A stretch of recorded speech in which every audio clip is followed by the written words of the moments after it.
So what were you covering? Give me your overview of what you said about what's going on. My overview was very simple. My overview was, if rainbow flags were the fashion of English people and we wore them all the time, I'm sure Qatar would let us in with the T-shirts. If nobody ever wears them in history and you show up at the arena with one, you are intentionally trying to provoke a culture into telling you to go home and change your T-shirts. You can paint them as the bad guy. And I believe that they should crack some skulls. That was the gist of what I said. Imagine being a generic football fan, just a guy who likes football. Yeah, just bring it in. Come in.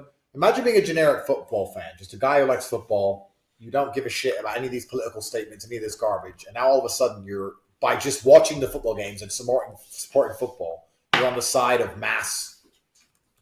I don't even know what you are. What are they doing? Mass degeneracy? Like, it's insanity. Can't you just like football now?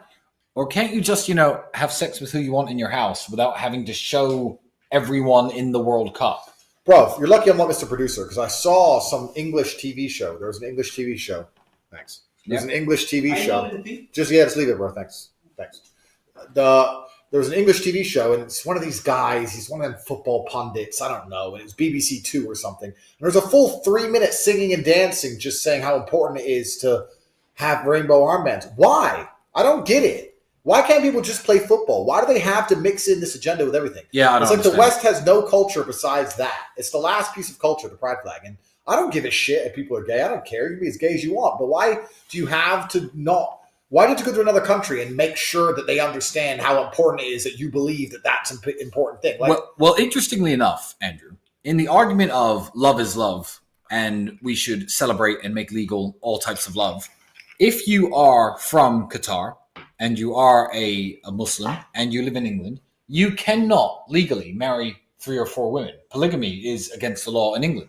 So if we were to hold the World Cup in England, could the Qatari players have their pro-polygamy, pro-multi-wife armbands on? But I don't think they would. I don't think they would. No, because they don't want to push their culture on other people. They're just happy being who they are. And I think that that's what every culture should do. Yeah, because it's absolutely not arrogant to believe that your worldviews are somehow shared by every other nation on earth.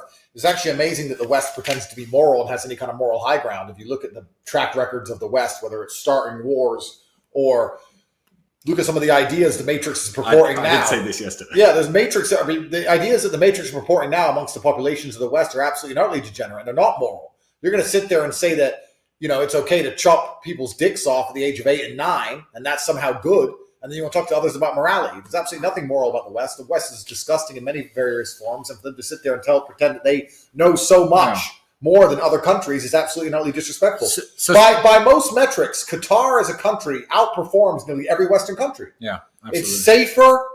They have families, lower divorce rate. They're doing something right. So for us to come along and say, no, they're doing everything wrong, they have to believe the way we think, is absolutely not arrogant.